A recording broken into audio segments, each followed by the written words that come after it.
Hello and welcome to the WUSAT-3 Payload Group Project presentation. In this presentation, we will give you an overview of the program and its objectives, followed by a review of the wider payload subsystems developed and a detailed look at the payload electronic subsystems. Further details on the payload electronic subsystems can be found in the technical paper. We will then end with a review of the progress against the objectives and a look at the next steps for the program. WUSAT-1 launched a single cube satellite via a weather balloon in Welshpool. The main goal was for the onboard instrumentation to prove a successful flight. This also included video recordings, of which you can see a picture shortly after the balloon burst and the satellite began reapproach.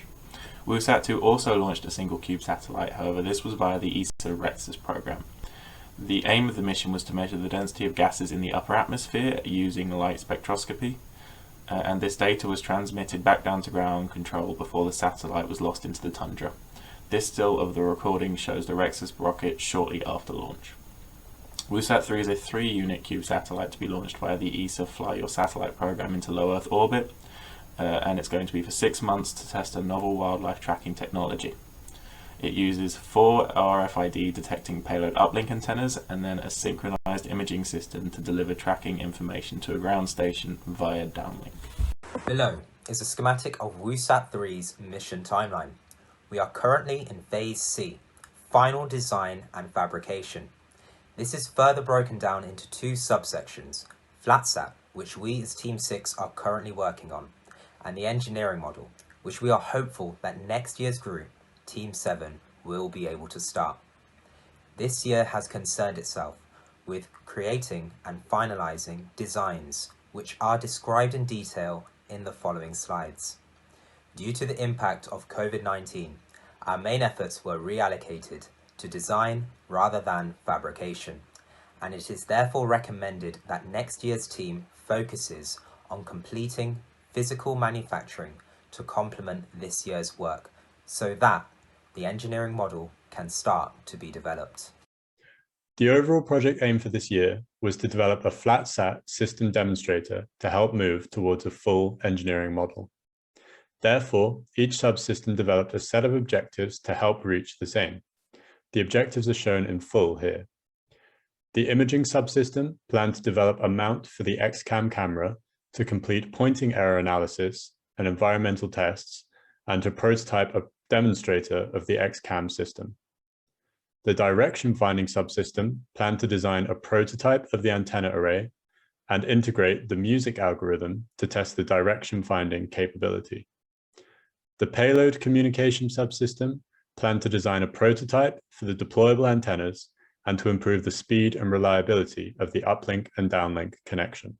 However, due to the national lockdown, all planned prototyping and manufacturing-based objectives had to be revised. This mainly impacted the direction finding and payload communication subsystems. The main approach was to replace prototyping with simulation work and manufacturing with CAD designs and testing notes for future years. All designs were also checked by the workshop and commercial partners for feedback to ensure that next year's teams can hit the ground running. All other work could be completed as planned. First, we shall discuss the general subsystem developments, specifically regarding the systems and mechanical aspects of the project.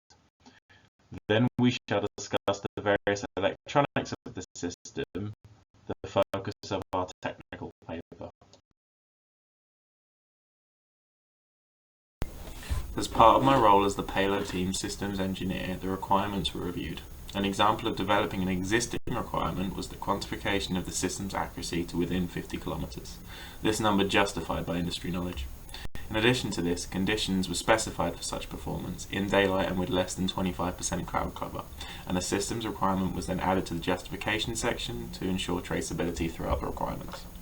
As the first dedicated payload team, it was deemed reasonable to specify some payload-focused requirements that had previously not been considered. This included a requirement discussing the operation of the XCAM and the ability to change its configuration settings mid-flight, for example, changing the compression for optimization of the system's data transfer, and there were also requirements specifying the pointing error of the system to within 5 degrees, necessary for ensuring crucial aspects such as the photo, including the tag. This was the first team to consider the specifics of integrating the payload patch antennas.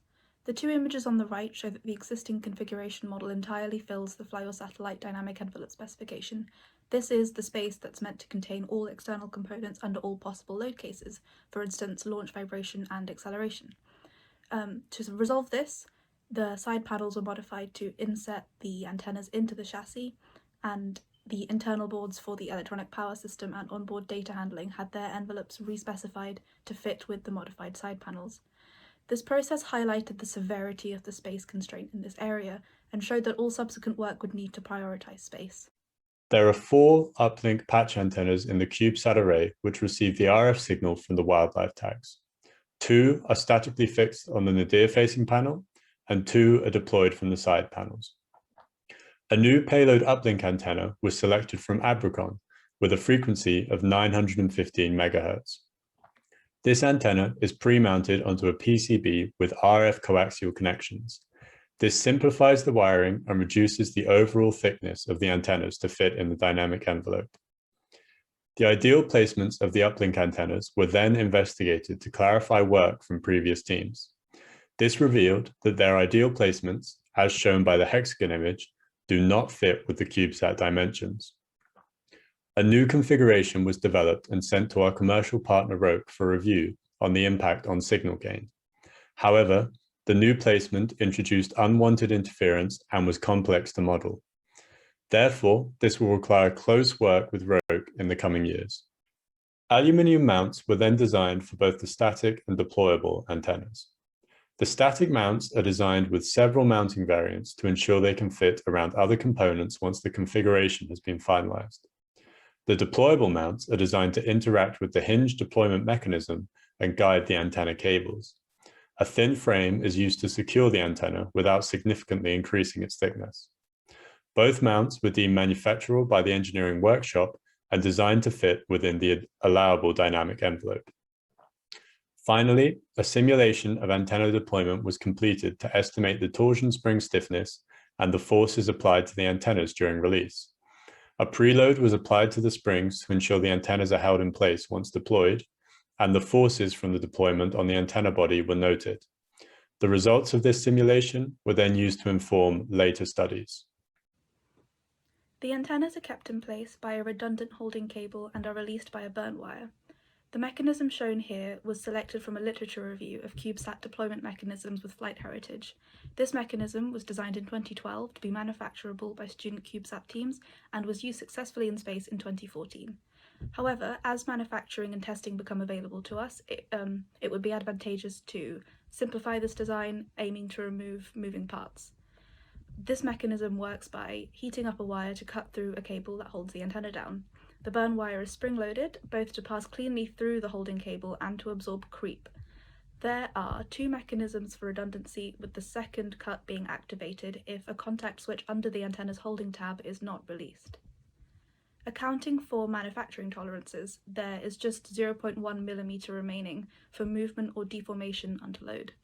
Finite element analysis of the antenna under static loading determined that both Vectran and Dyneema fibers, which are both commonly used on CubeSat deployables, are suitable in this application.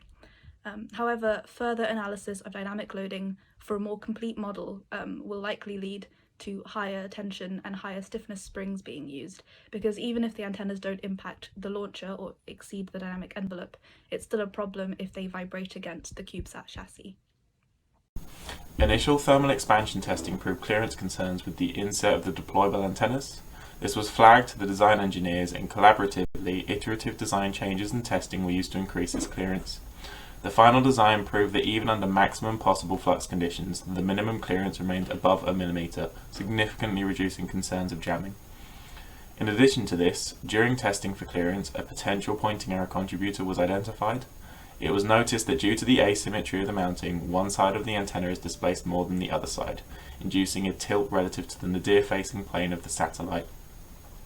This error was calculated to be, at worst, roughly half a degree, as this is within the 5 degrees specified and is a slow pointing error rather than fast. It was acknowledged and deemed of little concern to the overall mission. I was assigned to the imaging subsystem with the objective to develop an appropriate mounting arrangement for the XCAM C3D camera system to be housed within the CubeSat chassis, with the lens aligned to the chassis aperture. This is a component which has not had any prior development, and after months of research and iterative design 10 or ID10 was produced. The PC-104 compliant base was sketched, raised by 3mm, and then extruded a further 26mm around a volume of cross-section equivalent to the C3D base. This allows for a seated design.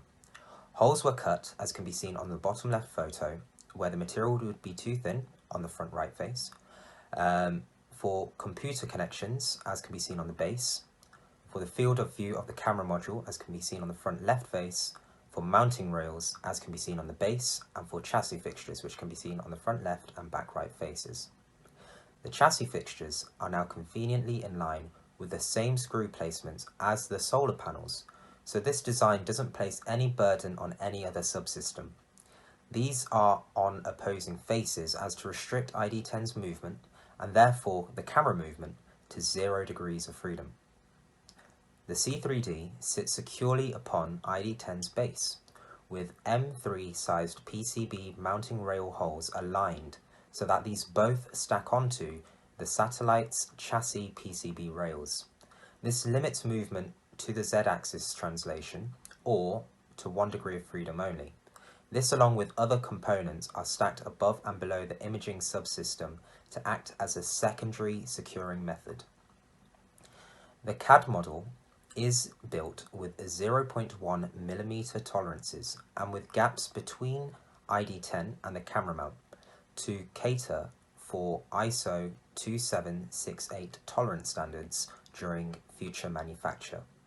The final design is to be milled from 100mm by 100mm by 30mm aluminium alloy 6061 block to have final dimensions of 97mm by 97mm by 29mm and a total mass of 150.21 grams. This is 12.5% of the 1.2 kilogram satellite mass budget, and therefore mass optimization for the future work is definitely recommended, so long as all the constraints and requirements of ID10 are met and in structural integrity is not compromised. The design material of choice, aluminium alloy 6061, was selected to agree with European Space Agency Fly Your Satellite, or ESA FYS, specification, and to be standardized with other chassis support structures and components. Now we shall focus on the developments in the electronics of the project. This is further discussed in our technical paper, WUSAT-3 Payload Electronics Towards an Engineering Model. The payload communication system has the function to transmit the payload data about the tag location from the RFID to the satellite and from the satellite to the ground station. The uplink is the connection between the RFID and the satellite, while the downlink is the connection between the satellite and the ground station. During the flyover, also known as the data drop, both of these communication channels will be engaged. This year, the data drop operation has been developed. The data drop is defined as this period during which the line-of-sight communication is theoretically possible between the satellite and the ground station.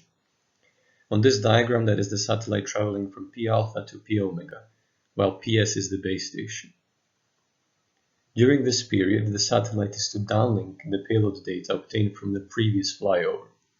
This year's proposal is to have the downlink on the entire data drop, except for when directly above the base station. During this 54.4 second period, uplink should be on. That is because uplink needs to be synchronized with the image capturing.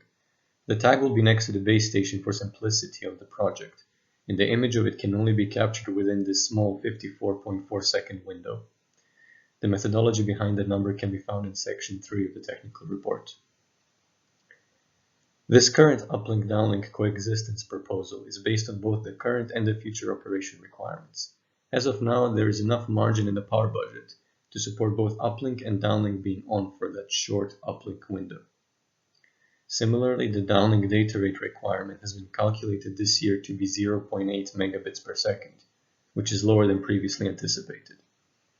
This means that currently there is more spare time to communicate within the data drop. However, the downlink data rate requirement is likely to change in the future. Therefore, this proposal takes these factors into account and leaves margin for other systems and potential future changes. Capturing images of the Earth is a key part of WUSAT-3's novel wildlife tracking approach, and the previous WUSAT team have selected an off-the-shelf camera module for this purpose, the XCAM C3D. No software had previously been developed for interfacing with the C3D and allowing WUSAT-3's onboard data handling subsystem, or OBDH, to change settings or trigger images to be captured. Initial software has now been developed for this purpose, targeting the same PIC60 microcontroller being used for the OBDH. Access to a C3D camera module for testing was not possible due to COVID-19, so to provide some level of validation to the software developed, a stand-in test setup was devised. This involved the use of existing development hardware, programmed to imitate the interface and behavior of the C3D camera. The circuit diagram for the stand-in hardware can be seen in the lower left of the slide, and adjacent to this a picture of the actual hardware used. In the lower left of this slide is a diagram that shows the intended architecture and features of the stand-in test setup. Some of these features were not implemented due to time constraints. However, all of the required features are in place to facilitate a simple image capture demo. This involves the initialization of the stand-in camera, the capturing of an image, the downloading of the image data packets, and the displaying of the reconstructed image on an attached PC. The software running on both the Raspberry Pi single-board computer and the PC are written in Python. The two PIC microcontroller boards, one used to provide the I2C slave interface for the stand-in camera, and one used to represent the WUSAT OBDH, are programmed in C. Future WUSAT teams will need to expand on the software written this year and integrate it with the OBDH software being developed by the platform team. They will also need to confirm the correct functioning of the software with a real C3D camera module. Directional approach algorithm is used to approximate the position from which the wildlife tag signal has been transmitted. Due to the epidemic of COVID-19, no physical prototyping that was planned by previous groups was possible. Instead of this, the reasoning for the choice of direction of approach estimation algorithm was given. Previous year's teams have decided upon using music algorithm for this task, however they have not provided justification for this choice. For this project cycle, the matter was addressed. Different direction of approach algorithms were considered, such as music, e-spirit, cumulant-based and propagator-based, and others, and it was found that music algorithm provides the best complexity to performance trade-off when the system power is not constrained. It also results in the lowest mean square error and mean variance of error estimation compared to other algorithms. Due to high computational complexity and as a result high power consumption, it was proposed to move execution of the algorithm to the ground station. The flowchart of operation was proposed, which can be seen on the right of the slide.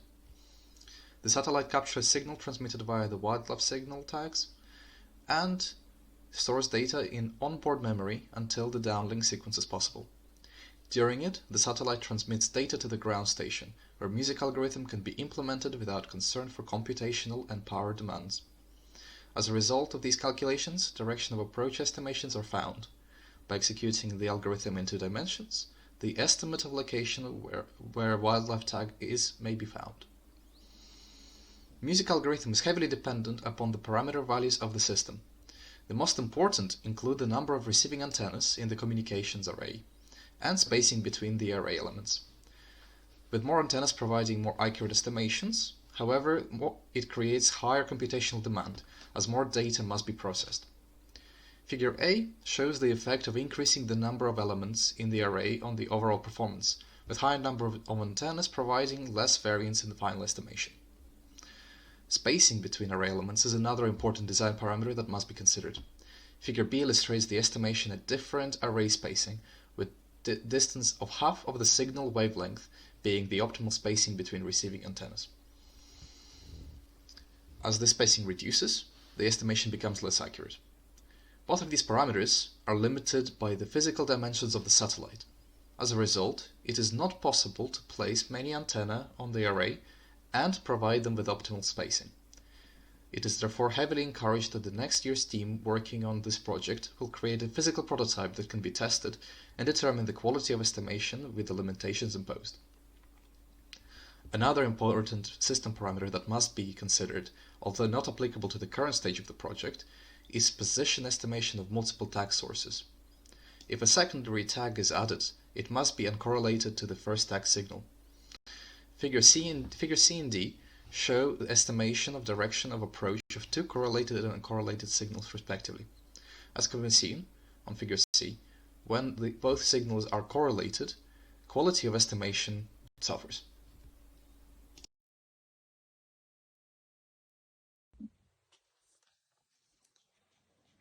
After reviewing our objectives for working online, our goal became to produce actionable plans for functioning subsystems that could be built and tested next year, with the aim of leaving next year's team with viable plans so they didn't have to backtrack over any design work. This included physical testing at home, as well as extensive literature review and simulation of designs to ensure that our plans were as complete as possible. Our main achievements were development of payload requirements, designs for electrical and mechanical payload subsystems, evaluation of the music algorithm, and development of the direction finding and data drop workflows. The project was followed by a design review with Airbus engineers, which is similar to reviews WUSAT-3 will face if it's to be selected for launch. Working from home meant designs couldn't be prototyped, and testing that required special equipment such as the camera or integration between subsystems couldn't be done. This limited our ability to make some design choices, and also made it safer to recommend using existing designs with flight heritage used on previous missions rather than recommend novel approaches that we couldn't test ourselves. Finally, we came across concerns over implementing the music algorithm with fewer array elements than seen in previous applications. This concept needed physical testing with a prototype antenna array, which wasn't possible this year. As aforementioned, we are in the first subphase of Phase C, FlatSat. This needs completion prior to starting the next subphase, the engineering model. Each of our members have already explained how their individual areas need to be addressed to complete their part of the FlatSat subphase. But to neatly round things up, COVID-19 has limited our developments, especially the mechanical side, to non-physical and left things theoretical. The groundwork, or theory, needs completing via relevant physical manufacture and component testing. Upon completion, we believe Team 7 can start on the engineering model by ensuring all subsystems interact symbiotically. To summarise the main recommendations, for payload information flow and data drop operation, phase measurement and its encoding for algorithm input should begin to be developed for the payload PCB. For dynamic simulation of the deployable antennas, a test rig should be developed to model the deployment of the antennas when it is in operation.